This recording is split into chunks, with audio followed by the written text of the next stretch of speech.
Our trip to Jensan. August 2, before 3 p.m. nga ang flight namin pa Jensan. Morning 8 assignment is it 81338. Requesting all. Kaya ako naman, nagaling pa ng Dingalan ay lumuwas pa nga August 1 pa lang ng umaga at baka naman ako ay maiwanan.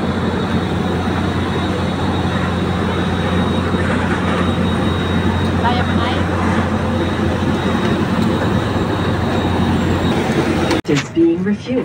As a safety precaution, please unfasten your seatbelt and put your seat back upright. Use of electronic devices such as laptops, mobile phones, tablets, and smoking is strictly prohibited. Storage bins above you. If you are seated next to an emergency exit, leave your seat. If you do not wish to perform the functions described in case of emergency, Delayed flight nga rin kami dahil inayos nga muna ang eroplano dahil nagkaroon daw ng problema. Pero kapag ganong may aberya, kapit na lang talaga sa dasal para ang pag-akyat mo o paglipad mo ay hindi ka kung saan bumagsak o kung saan napupulutin pa. And thank you Lord na lang talaga dahil nakarating din naman kami sa Jensan ng matiwasay. And eto na nga, welcome to Jensan! Ilang araw ding itong purong Bisayang lingwahe ang aming maririnig. Nakakaintindi rin naman kami ng Bisaya kaya hindi rin naman kami ma-out of this world. Nag-rent na rin sila ng sasakyan para kahit saan kami pumunta ay okay na. At sa mahaba-haba na rin naming biyahe ay dito na rin kami huminto para nga dito kami mag-almusal. At para matikman na nga rin namin ang mga luto ng taga Jensan.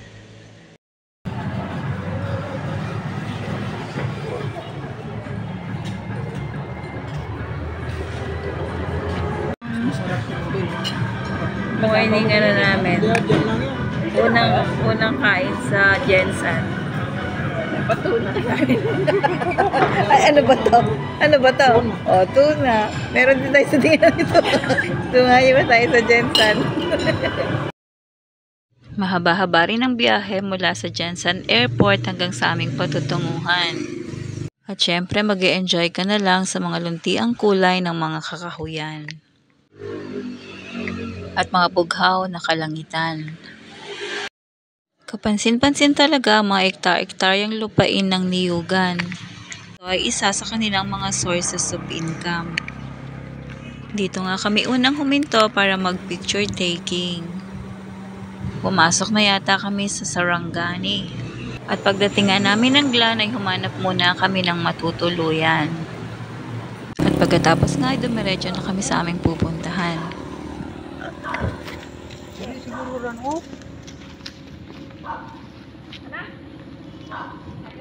Nasa Baguio na kami.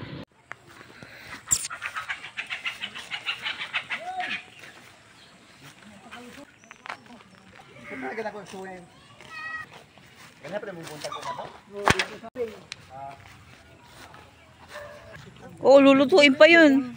Sobrang dami, mga 2,000. Masyal mo si ate sa lupain niya. Oh, ito yung lupain mo, Frank. So, simula dyan. Yung nakikita mo ka. Makikita sa kanila yan. Oh, grabe, oh. Sa kanila yan, hanggang dun, sa tuktok na yun. Kanila pa rin yan?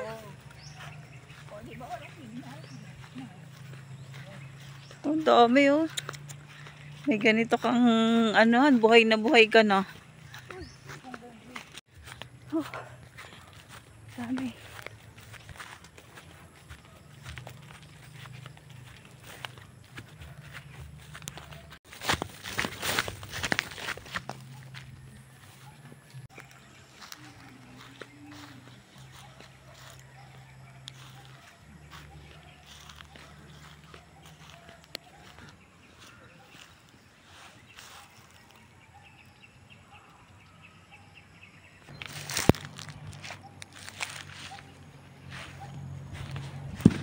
Uy.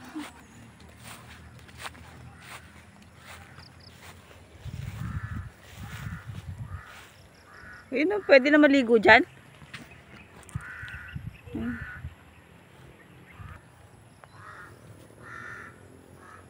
Ang alin? Yan, bawal galawin yan. Bakit? Alis kahit baka laglagan tayo ng ano. Ako nga mag-ano. Yun. Ba't itim ang kulay? Ano na yun, yung may Baka malaglag. tungog na yan. Ano ito ba? Ito sa balay. Ha? Ito ba dito? Pait ng ininom nila. Ha? Ay, tatapon na. Hindi, yun nga yung kinukuha. Eh, baka itim. kulay.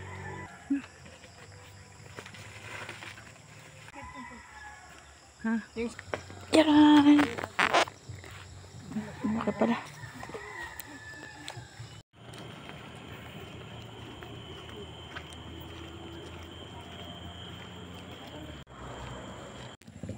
Ngayon naman ay papasyal naman kami sa plaza. Foundation daw kasi ng lugar kaya may mga nagtitinda-tinda dyan, parang piyestahan. Pero malapit na rin naman matapos kaya mangilan-ngilan na lang ang nagtitinda. Our second day. Tara na!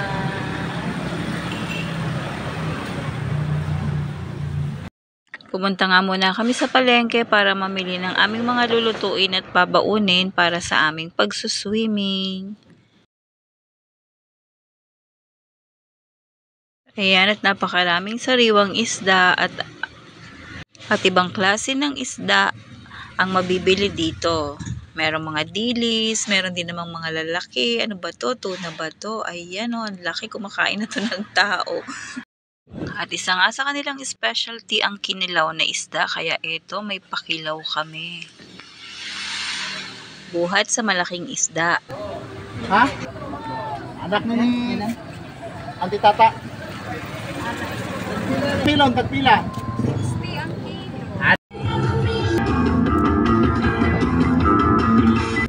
Hait. At dito nga muna kami nag-stay na resort bago makarating kami sa floating cottage.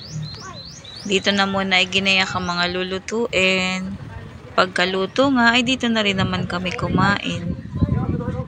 Para nga pagdating namin dun sa floating cottage ay enjoy na lang namin ang pagsuswimming.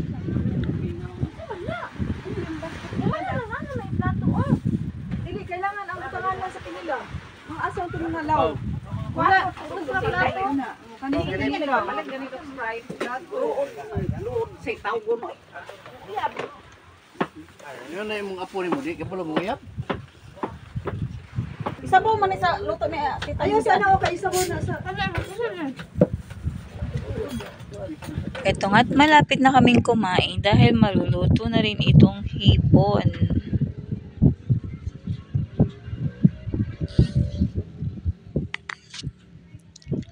At ito ring kinilaw ay inayos na rin. Kinilaw na tuna. At hiniwa-hiwa na rin itong pugita ba to?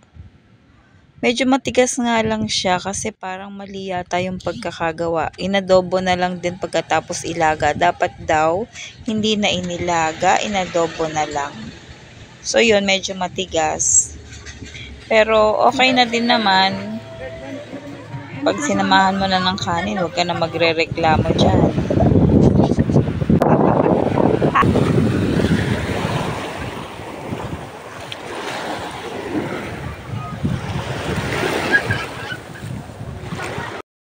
Sumakay nga rin muna kami ng bangka para makarating doon sa floating cottage. Pagdating kasi doon ay napakababaw lang ng tubig kaya pwede kang lumangoy. Pero kamalas naman kasi nung time na yon ay may bagyong paparating. Kaya ang alon, imbis na lantap ay naging maalon. Kaya nakakatakot ding maligo pero naligo lang din ako pero naka-life vest kasi hindi ko kayang lumublob ng tubig ng mataas ang tubig. Baka ako'y malunod tas nakakatakot pa yung alon na malaki. Kaya in-enjoy ko din naman ang pagsuswimming dito sa floating cottage. Hindi na rin kami pumunta dun sa floating cottage at dito na nga lang din kami sa may bangka nag-stay na tumalon na lang kami doon sa may pinakadagat para doon kami maglublob sa tubig. Ito nga sana yung floating cottage. Ang sarap sana dyan. Kaya lang hindi rin kami nakapunta. Kaya umuwi na lang din kami. Akala ko may ta.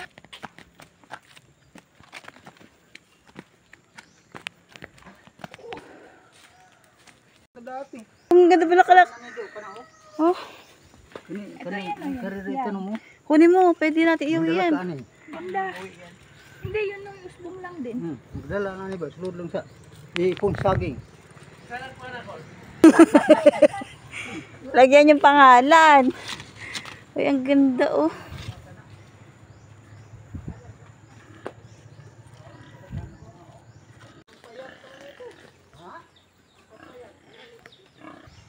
Eto kaya, ano naman klaseng bunga to? Kinakain kaya ito? Parang ngayon lang ako nakakita nito. Hindi naman siya buko.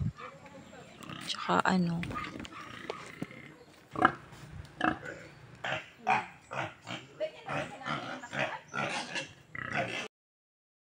Kumuha nga din sila ng buko para gagawing buko juice. Pero ibang klase pala silang gumawa ng buko juice dito.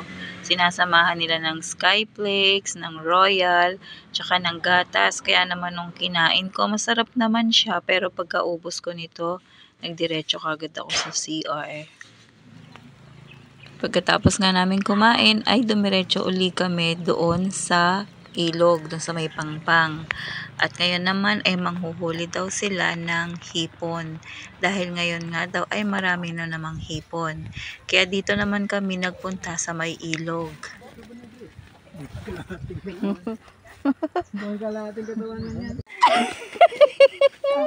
Sige na, suot.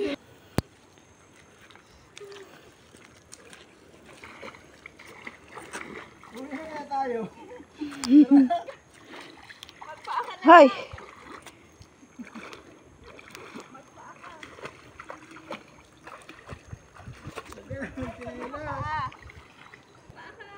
Paano lang? Dumidikit eh.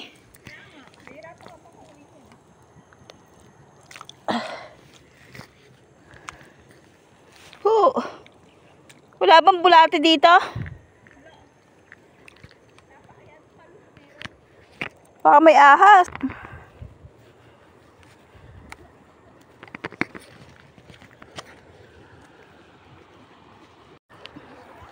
At ganito nga yung itsura nung una kaming dumating dito. Napakababaw ng tubig at halos kakaunti lang yung tubig. Kaya napakadali ngang manguha ng hipon dahil sumasabit kaagad ang mga hipon pagka lagay ng panghuli. Kaya yan, nakakahuli din naman Nakita sila mo ba? ng hipon. Nakailang hagis din naman sila ng panghuli ng hipon. At dahil nga sa panghuhuli, itsa, ayun, bumababa kami. Kaya hindi kami pwedeng mag-iwan ng anuman doon sa naiwanan namin. Kaya bawat lakad namin, kasama din namin yung aming daladalahin. Paano hindi siya nakakawala? Para hindi na namin Eh, balikan. ano na Buti yun? nga, ganun ang aming ginawa kasi Oh. Kahit na butas yung butas yung, di ba dapat naka yung sarado?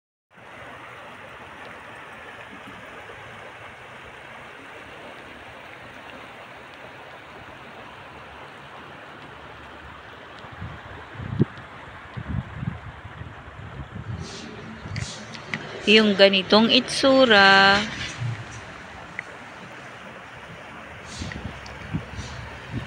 At di namin inaasahan ay mapupuno din pala ng tubig biglaan. Yeah, I don't know.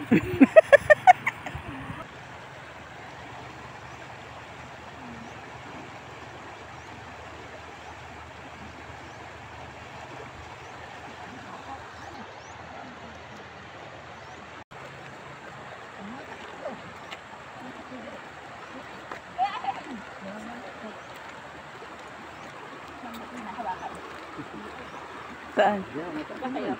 Saan? Hipon? Oo. Ito, kudagan pa niya. Picturean pa. Ayan. Sige na. Wala na, isa lang? Ito talaga ba pa? Gumaganyan talaga siya? Yung tubig ba? Wala na yata yung sinelas niya. Ha? Naanod na. Kapring kayo dito?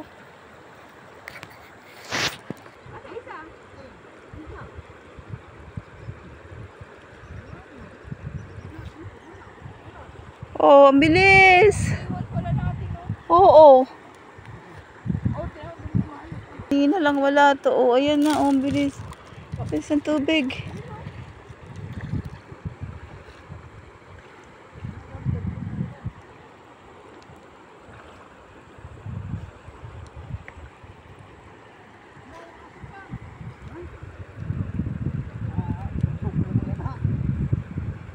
Oh, takot. Bakit ngayon lang? Ba't ngayon?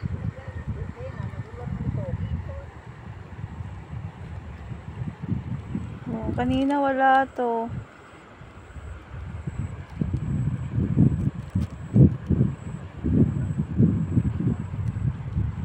Para sa'yo talaga.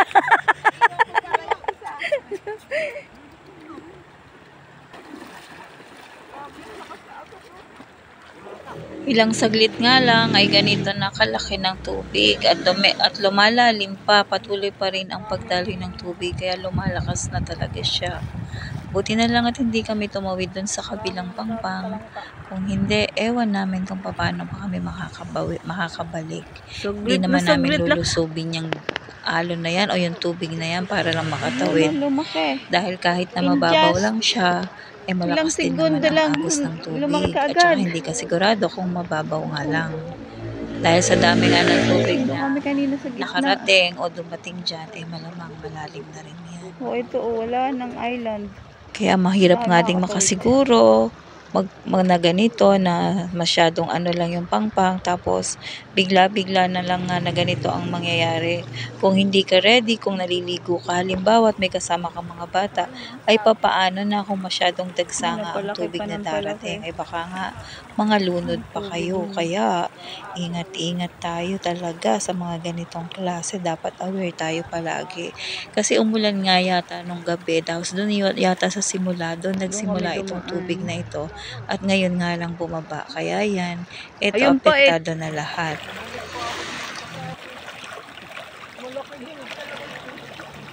Ngayon, walang ganyan, wala. Kung pagkaganyan kalakas, wala. Ganyan.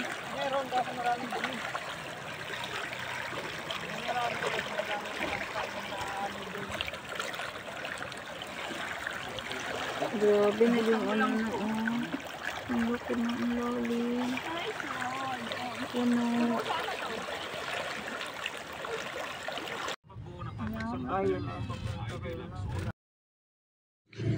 Kinabukasan nga ay pumunta naman kami sa Isla Hardin. Ito ay isang pasyalan na kung saan ay pwede ka rin ditong mag-swimming, pwede ka rin ditong mag-stay. Kasi meron din naman silang mga rooms for rents and mga cottages. Kaya ang dami-dami din namang mga nagre-rent dito. At ang iba nga naman ay dumadayo lang para kumain. Katulad namin, kakain lang naman kami dito. Pero meron din daw sila ritong entrance. Pero dapat pagkakakain ka lang, hindi ka na dapat mag-entrance tapos pwede ka nang pumasok. Pero iba pa pala yung entrance mo and iba pa rin yung pagkain. Kaya yun, parang lugi ka sa entrance kung hindi mo malilibot. Ang daming ang lilibutin dito. Ang lawak-lawak ng lupain na to. Pwede ka rin naman yata mag-swimming dito. At dagat na nga yung banda doon. Nag-CR nga ako dito nung uminom ako. Nung nagmumug ako ng tubig. Ay, ang alat.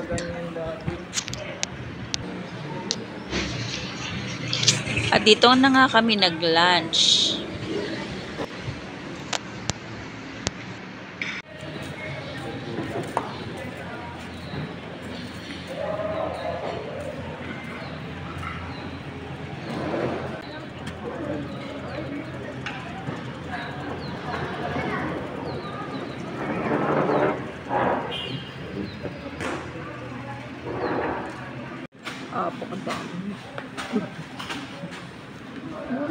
Mura na ano.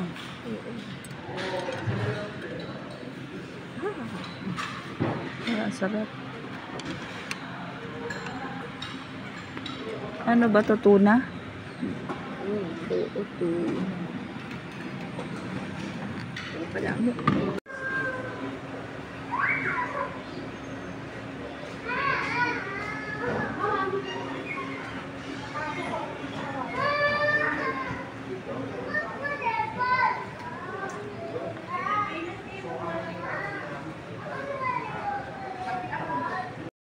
dito na nagtatapos ang aming trip to Jensan dahil kinabukasan nga ay nagbiyahe na uli kami pabalik ng Manila. At ako naman ay dumiretso na rin ng Dingalan.